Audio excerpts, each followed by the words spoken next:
você está no canal Hidros Meio Ambiente, eu sou Ricardo e hoje nós vamos dar sequência e finalizar a série sobre tratamento de água. A série sobre tratamento de água consta de vários vídeos e este é o último vídeo, que eu considero o vídeo mais importante porque ele falará daquele órgão, daquela parte do sistema de abastecimento de água que é a mais importante para a qual tudo converge.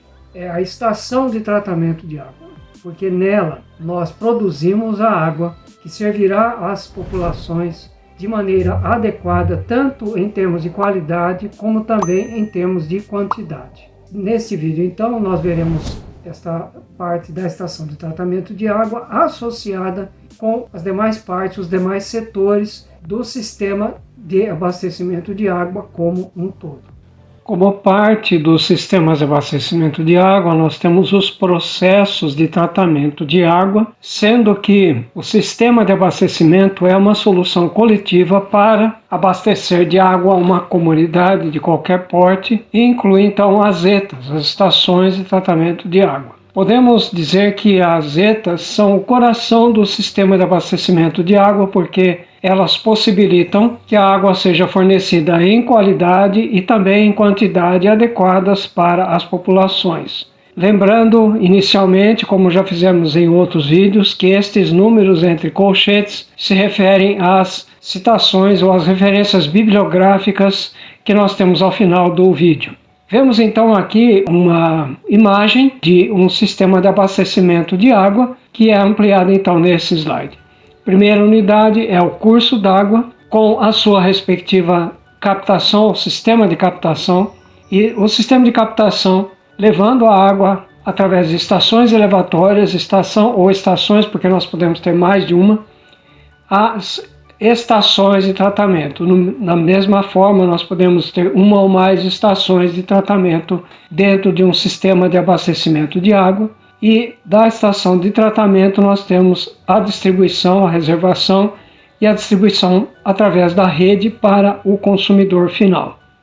Portanto, o sistema de abastecimento de água é representado pelo conjunto de obras, equipamentos e serviços que são destinados ao abastecimento de água potável de uma determinada comunidade para fins de consumo doméstico, para fins de serviços públicos, consumo industrial e outros usos.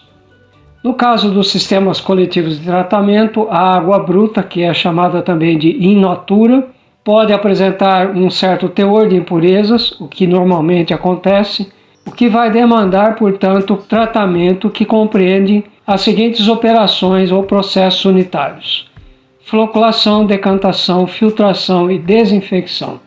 Essas quatro operações unitárias ou processos são chamados de tratamentos convencionais e exigem então que a água bruta esteja dentro de um determinado padrão de qualidade, fazendo então com que ela esteja dentro desse padrão de qualidade previsto em lei.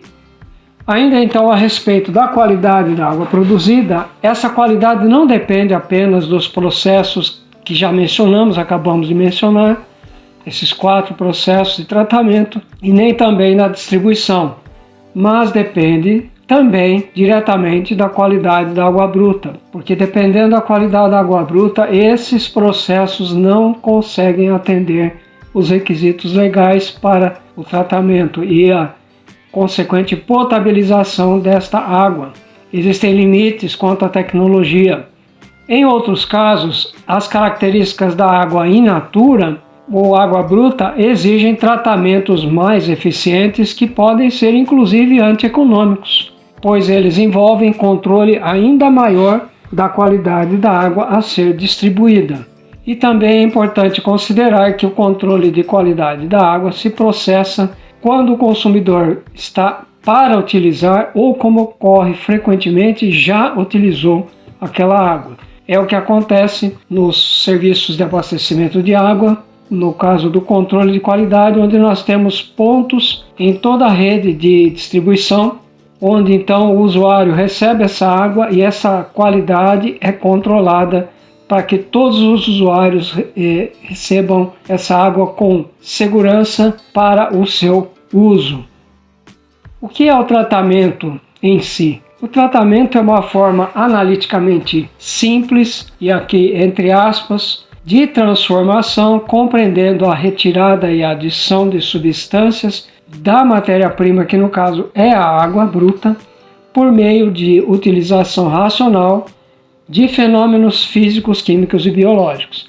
As aspas estão acrescentadas, foram por mim acrescentadas, porque esse simples se refere apenas ao número de transformações, de operações unitárias.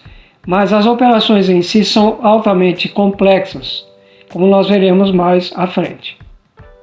A água a ser utilizada especificamente para abastecimento público deverá ter, então, a sua qualidade ajustada de maneira que ela atenda aos padrões de qualidade exigidos, no caso do Brasil, pelo nosso Ministério da Saúde, e também exigidos em legislações internacionais, que são aceitos internacionalmente esses padrões. Também ela deve prevenir o aparecimento de doenças de veiculação hídrica, protegendo então a saúde da população, evitando essas doenças que são veiculadas, que são transmitidas pela água. Em seguida, ela deve tornar a água adequada para os seus serviços e, no caso, para uso e para serviços domésticos. Deve prevenir o aparecimento da cárie dentária nas crianças através de fluoretação. Nós também veremos mais detalhes a respeito da fluoretação mais à frente. Deve também e ainda proteger o sistema de abastecimento de água, considerando-se principalmente dentro do sistema as tubulações e os órgãos acessórios da rede de distribuição, contra os efeitos danosos da corrosão e também da deposição de partículas no interior das tubulações em especial. Corrosão e incrustação e deposição são fenômenos que acontecem e que devem ser evitados quando nós fazemos o tratamento da água, entre outros aspectos que já vimos.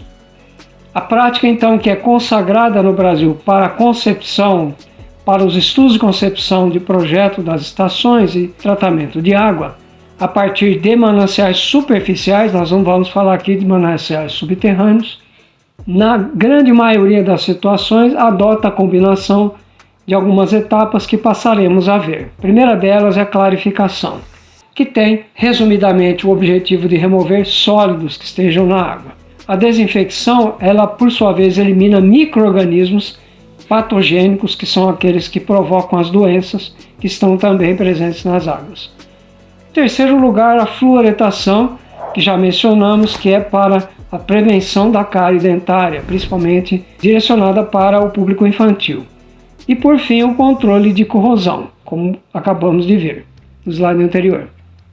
As nossas águas superficiais no Brasil, não tratadas e que são utilizadas para efeito de abastecimento público, normalmente, como já mencionamos, não satisfazem aos padrões de potabilidade, e isso agora considerando apenas os parâmetros físicos e bacteriológicos, que podem ser então controlados, nesse caso, pelos processos de clarificação e de desinfecção. Clarificação, então, relacionada com os sólidos e desinfecção com os parâmetros bacteriológicos, que são os micro-organismos que são patogênicos. Já a etapa de fluoretação, ela é prevista com vistas a atender à lei federal, à legislação federal brasileira, que recomenda o uso desse produto nas águas de abastecimento no território nacional. E já o controle de corrosão é empregado com base mais em uma preocupação econômica de preservação da integridade das instalações, conforme nós vimos também em relação às tubulações e também os acessórios e outras partes do sistema de abastecimento. No caso das águas subterrâneas, especialmente mananciais artesianos que são mais profundos e dessa forma mais dificilmente contamináveis, é frequentemente dispensada a etapa de clarificação, ou seja, a etapa de remoção de sólidos, porque os níveis de turbidez que estão relacionados com a presença de sólidos que são encontrados nessas águas normalmente são baixos. Em função das substâncias presentes nas águas naturais, por outro lado, alguns processos que são diferentes daqueles que mencionamos anteriormente podem se mostrar necessários também. E são processos complexos, vários dentre esses, e que apresentam também custo elevado e uma operação especializada, por pessoas treinadas de maneira especializada. Vamos então ver esses principais processos de tratamento e os seus objetivos. Começando aqui então neste quadro, pelos processos que são entre eles os mais frequentemente usados e os menos frequentemente usados, e assim também os seus objetivos.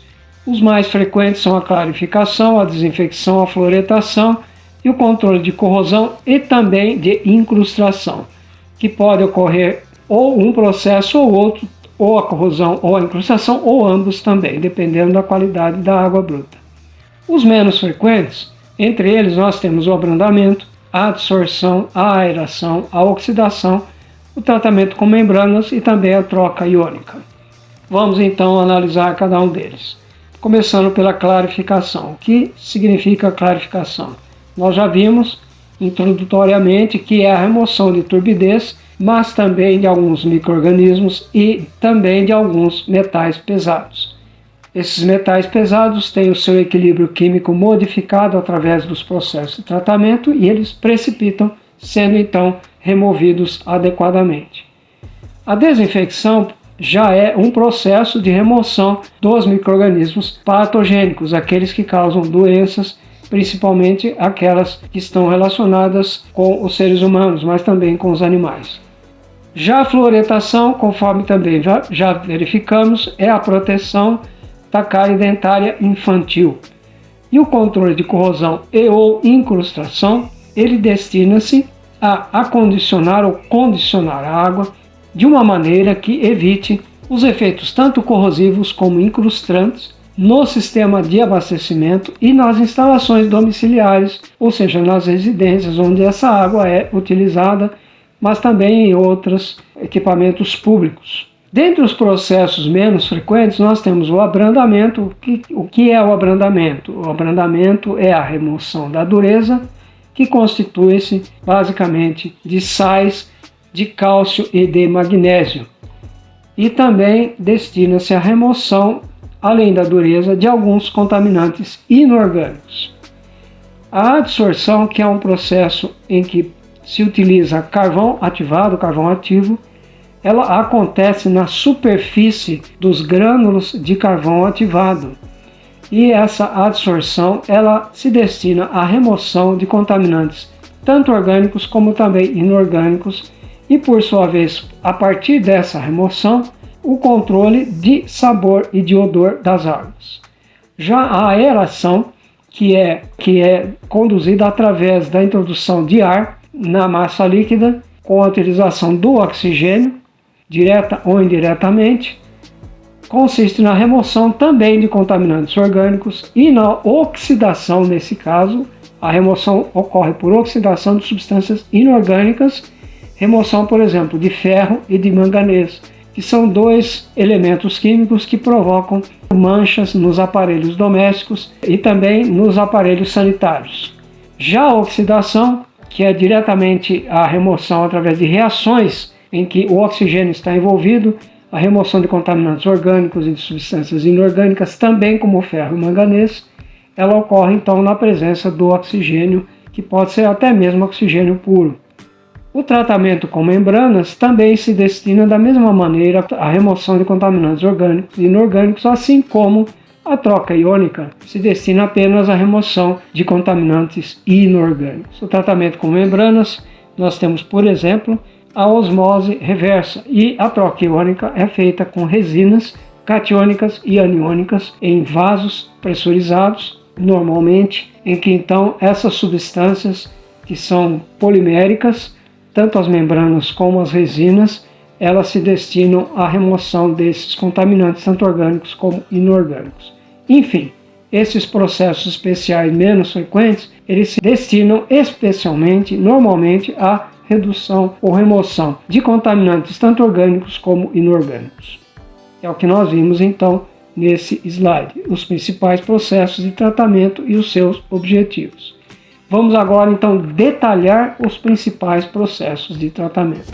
Começando, mais uma vez, a partir da clarificação, que é constituída, por sua vez, de uma série de operações unitárias que estão destinadas à remoção de sólidos, com a função essencial principal de remoção da turbidez.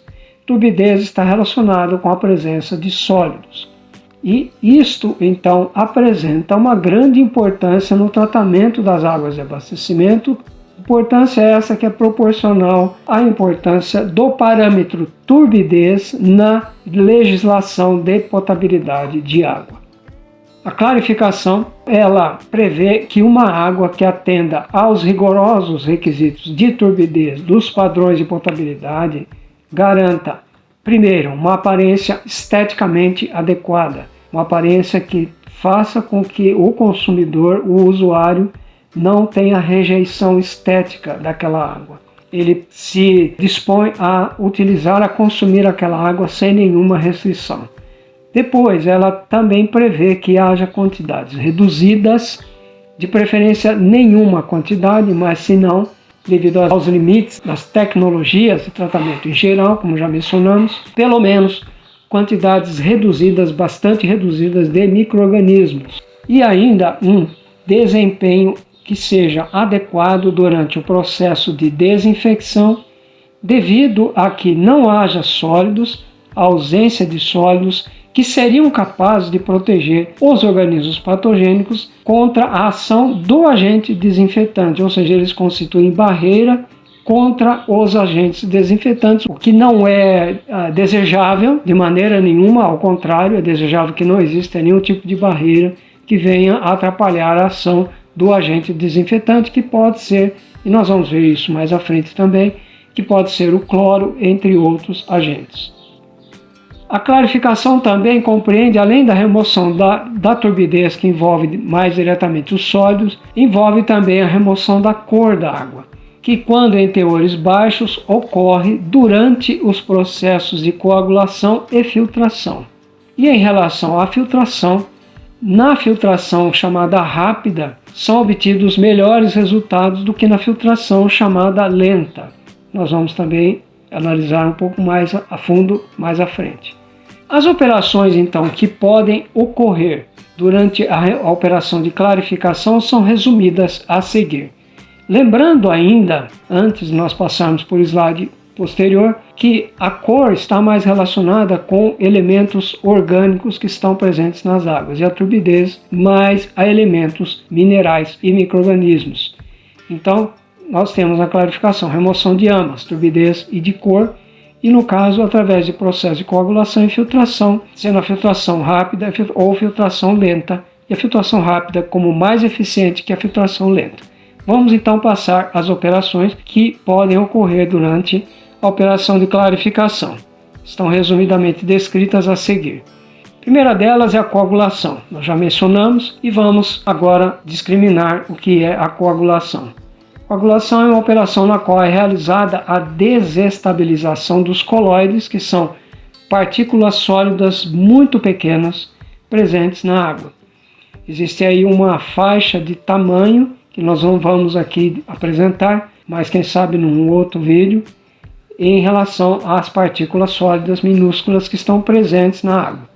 Isso permite então que elas, depois de serem desestabilizadas, elas se aglutinem formando flocos, ou seja, uma partícula com outra, com outra e com outra formam uma partícula maior chamada de floco, que por sua vez esses flocos são passíveis de serem separados na sedimentação ou na filtração. Sedimentação é sinônimo de decantação aqui. É o que nós vemos então aqui nesse slide, nesse esquema, onde nós temos um canal que conduz a um setor da estação de tratamento de água. Este canal ele tem aqui construído um medidor de vazão. Este medidor de vazão é um medidor chamado partial, que é um medidor que apresenta um ressalto ou um salto hidráulico, que é um desnível abrupto, repentino, na condução da água, e esse desnível provoca uma turbulência, uma mistura forte, uma mistura hidráulica, uma turbulência hidráulica, em que se aproveita neste ponto de turbulência para se adicionar o agente químico coagulante, que pode ser, por exemplo, o sulfato de alumínio, cloreto férrico, entre outros. E aqui então nós temos a água coagulada, já agora, através dessa mistura, com as suas partículas desestabilizadas e em suspensão, não mais dissolvidas, mas em suspensão, e elas então vão se aglutinando para formar os flocos. Nós veremos mais à frente, já logo adiante. Então, este é o fenômeno da coagulação. Nós temos aqui água coagulada. Mantenha aqui na sua mente essa parte do canal, porque nós vamos ver a sequência disso aqui logo mais. Então, nós temos como segunda etapa do processo da operações de clarificação, dentro da clarificação, na segunda etapa, a floculação. Floculação é um fenômeno que acontece imediatamente após a coagulação. São quase que simultâneos. E são às vezes simultâneos dependendo do ponto onde está ocorrendo essa adição de produtos químicos dentro da massa líquida, algum ponto que receba antes uma quantidade de produto do que outro ponto. A floculação então é a formação dos flocos, conforme já colocamos, mediante a introdução de energia através daquele ressalto hidráulico na massa líquida, capaz de favorecer então o contato entre os colóides desestabilizados e permitir a sua aglutinação. Na sequência, como terceira etapa, nós temos a sedimentação, que é a separação dos sólidos da água por ação da gravidade. É o que nós vemos então agora neste slide. A água coagulada, lembre-se do slide anterior, em que eu mencionei para você prestar atenção. Aqui nós temos então a sequência. A água coagulada passa por essas câmaras de floculação, é um floculador hidráulico, floculador com várias câmaras, e aqui a água então ela passa de maneira a ser conduzida para aumentar o tempo de contato e de reação para a formação dos flocos, que são essas partículas que são agrupadas com aquelas partículas menores. Nessa turbulência, então, que é calculada de maneira a não quebrar os flocos, ao contrário, favorecendo a formação dos flocos, nós vamos, então, passar para a decantação. Os flocos estão formados, que estão aqui, e nós vamos, então, removê-los a seguir na decantação. O decantador é a unidade seguinte. Nós vemos aqui uma cortina, que pode ser uma cortina de madeira ou de outro material, uma cortina perfurada, de modo a distribuir de maneira equalizada essa vazão, de maneira a não haver turbulência, para que não haja quebra dos flocos que foram formados anteriormente. Esses flocos, então, eles são flocos leves. Essa cortina, então, permite com que a velocidade da água e o regime de escoamento, por consequência, seja quase laminar. Esta é, então, a etapa de floculação. E a seguir nós temos a etapa de sedimentação, em que nós temos esses flocos que são mais pesados do que a água, obedecendo então uma trajetória descendente até o fundo do decantador ou do sedimentador, formando um manto de lodo, em que este manto de lodo ele é periodicamente removido, pelo menos parcialmente removido, através de válvulas de descarga, num poço de lodo. Este lodo, então, ele é conduzido para tratamento e destinação adequadas em outro setor da instalação. Os flocos sedimentados, então, formam esse manto, e a água que sai por cima, ela é coletada na parte mais alta do sedimentador ou decantador, de maneira que, ela sendo coletada, ela seja conduzida para os filtros. A água coletada ainda apresenta uma pequena quantidade de flocos que são muito leves e que não decantam e que então precisam ser removidos através do processo de filtração, que é o que nós veremos a seguir também. Na sequência, então, com o processo de filtração, nós temos o que? A passagem da água por um leito de material granular, através do qual ocorre a separação das partículas presentes na água. E, no caso, os filtros são classificados em função de dois critérios. O primeiro deles é o sentido do fluxo. O sentido do fluxo ele pode ser descendente, ou seja, de cima para baixo, como também ascendente, de baixo para cima. E também o segundo critério é a velocidade de filtração, que nós já mencionamos anteriormente, os filtros podem ser rápidos e lentos. O filtro rápido tem uma velocidade bem maior de filtração, uma taxa de filtração. Nós chamamos essa velocidade de taxa, é uma razão, que é a razão de 120 a 360 metros cúbicos por metro quadrado por dia, ou seja, de 120 mil a 360 mil litros por metro quadrado de área de filtro por dia, por cada 24 horas. Ou então nós podemos ter os filtros lentos, cuja velocidade ou taxa é muito menor do que dos filtros rápidos.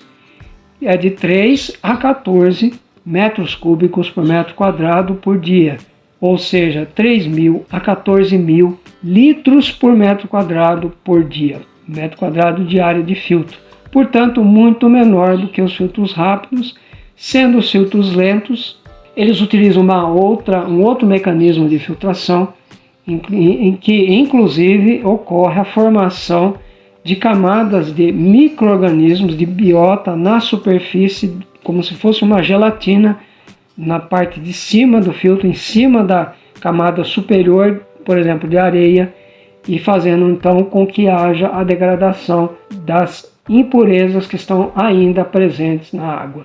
Já o filtro rápido, ele funciona basicamente por ação mecânica, de trespasse dessa água através de camadas de elementos filtrantes, elementos granulares, para que então essas sujidades, esses contaminantes sejam removidos rapidamente. Portanto, tem uma maior eficiência e uma maior rapidez no seu desempenho. A filtração rápida descendente é justamente mostrada nesse slide. Aqui nós vemos a água decantada, a sequência do processo anterior. Nós tínhamos a água coagulada, a água floculada e agora a água decantada, que passa então através de um canal para o filtro, contendo então várias camadas, e ao fundo dessas camadas, ou suportando essas camadas, sustentando essas camadas, um fundo falso, que também, assim como a cortina do decantador, se destina a equalizar a vazão, que vai ser então fazendo com que a água seja coletada ao fundo, neste fundo falso, é vazio aqui embaixo, e as partículas então remanescentes da decantação ficam retidas entre os grãos de areia do filtro, nessa camada filtrante aqui. Então há mais uma vez uma ação de remoção de impurezas sólidas. Nós temos então na sequência a galeria de manobra, que controla, melhor dizendo, a galeria de tubulações que conduzem a água para a unidade seguinte, a etapa seguinte de tratamento, que é o tanque de desinfecção e de correção de pH. Na desinfecção, então, nós usamos produtos químicos para tanto e também usamos para a correção do pH. pH é aquela escala que nós temos de 0 a 14. 0 a 7, nós temos o pH de 0 a 6,9, nós temos o pH ácido, pH 7 é o pH neutro, pH 7,1 a 14 o pH alcalino ou básico. Então, ácido, neutro e básico ou alcalino. É o que nós vemos nessa gravura. Tanque de desinfecção e de correção de pH ao final. Lembrando então que no processo de clarificação, a filtração é uma operação essencial, que é, por sua característica, denominada de barreira sanitária do tratamento. E aqui nós não escrevemos aqui no slide, não colocamos aqui por escrito, mas o processo de cloração ou de desinfecção, por exemplo, através do cloro, mas o processo de desinfecção de maneira generalizada também é uma das barreiras sanitárias do tratamento. Processo de desinfecção que acontece aqui na sequência da filtração. Uma vez que, porque é barreira sanitária, não se pode garantir uma segurança adequada da água não filtrada, principalmente com relação à presença de organismos patogênicos, se você não fizer a filtração e também se você não fizer a desinfecção. Considerando-se ainda que dificilmente se atinge o padrão de turbidez sem que a água seja submetida à filtração. As demais operações podem ser dispensadas em certas situações, dependendo das características da água bruta, ou seja, se há uma qualidade melhor da água bruta ou se não há uma qualidade melhor dessa água bruta, nós temos que proceder a todas as etapas.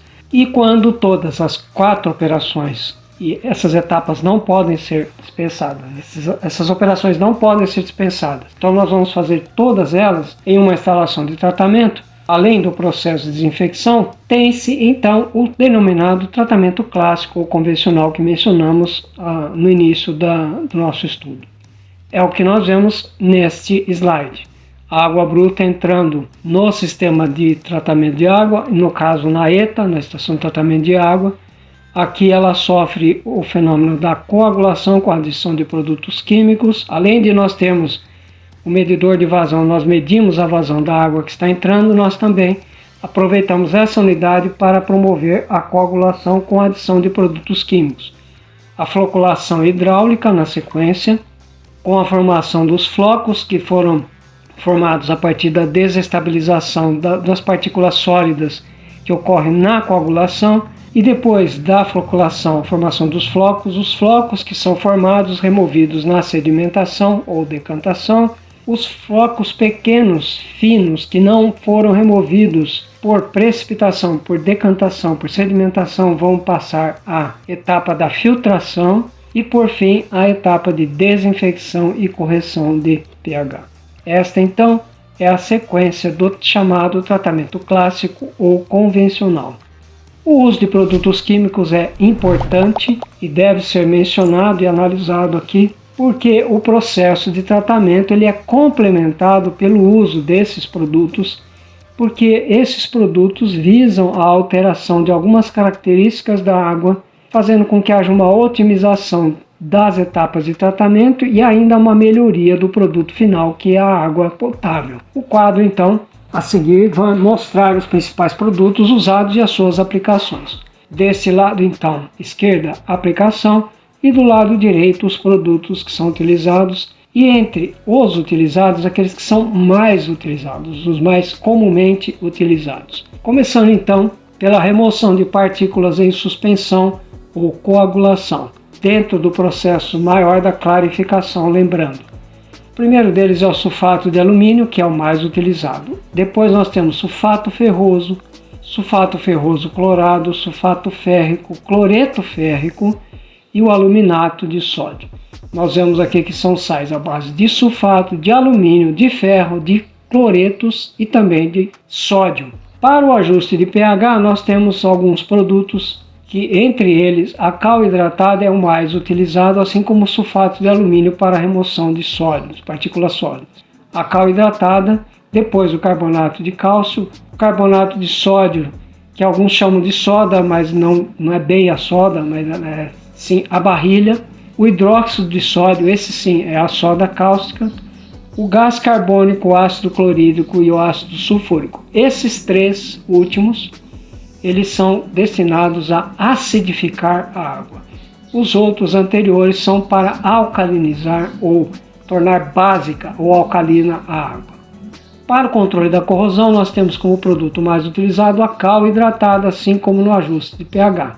Portanto, ela tem dupla função, a cal hidratada. E ainda para controle da corrosão, nós temos o carbonato de sódio, que é mencionado aqui também, mas não é tão utilizado, é a barrilha. O hidróxido de sódio também aqui mencionado e os polifosfatos de sódio. São sais de sódio que têm algumas formulações, são chamados de polifosfatos. Na sequência, ainda temos os produtos que são usados para remoção ou controle do desenvolvimento de micro-organismos, ou seja, a desinfecção. Controle porque existe uma necessidade, no caso da desinfecção, de manutenção de um residual mínimo, que normalmente fica entre 1 a 1,5 ppm ou miligramas por litro de cloro ativo, cloro livre ativo, para a manutenção então desse residual, impedindo o crescimento de qualquer tipo de organismo patogênico. O produto utilizado para essa função, nós temos três aqui no caso. Os mais utilizados são o cloro na forma gasosa, que é o efeito mais drástico possível, o hipoclorito de sódio, o hipoclorito de cálcio, que são sais de sódio e de cálcio, mas que envolvem o hipoclorito, a amônia hidratada, que a amônia é a base dela, a formulação dela é NH3, a fórmula básica, o hidróxido de amônia, o sulfato de amônia e também o ozônio, ou o O3, a molécula de oxigênio mais um átomo de oxigênio junto, formando uma molécula de 3 átomos de oxigênio O3, que também é um agente oxidante poderoso. Não é utilizado apenas em tratamento de água, tem outras finalidades também. O cloro gasoso, hipoclorito de sódio e hipoclorito de cálcio, por sua vez, são aqueles mais utilizados. E por fim, para a redução da cárie dentária infantil, a fluoretação. Para a fluoretação nós usamos principalmente fluorsilicato de sódio, que é um sal, e o ácido fluorsilícico. Esses dois são os mais utilizados e secundariamente são utilizados fluoreto de sódio, que também é um sal, e o fluoreto de cálcio, outro sal que é chamado inclusive de fluorita. Portanto, esses são os produtos principais utilizados para os processos de tratamento de água. Na sequência, fechando então o nosso vídeo, nosso estudo, essa bibliografia menciona aqui 4 autores, ou melhor, 4 fontes, referências. A primeira delas são dos autores Batalha e Parlatore, o livro de 1993, Controle da Qualidade de Água para Consumo Humano, com as bases conceituais e operacionais para o mesmo, livro da CETESB, depois do professor Tsuchiya, da Escola Politécnica da USP, Abastecimento de Água, o título do livro, o livro dos autores Barros, Chernysharo, Heller e von Sperling, Manual de Saneamento e Proteção Ambiental para os Municípios, volume 2, e por fim, o livro Introdução ao Controle de Poluição Ambiental, do engenheiro José Carlos Derizio, também da editora CETESB, de 1992. Ao fim desse vídeo, eu agradeço a sua presença, agradeço que você tenha seguido até o final aqui conosco esse estudo. Eu peço que você curta, que você compartilhe, que você se inscreva no canal, é muito importante a sua inscrição. Nós temos muitas horas de visualização, mas ainda contamos com poucos inscritos e eu gostaria que você também fosse um inscrito aqui no nosso canal para que você pudesse receber inclusive alertas, notificações dos próximos vídeos. Eu te aguardo então para esses próximos vídeos e até lá!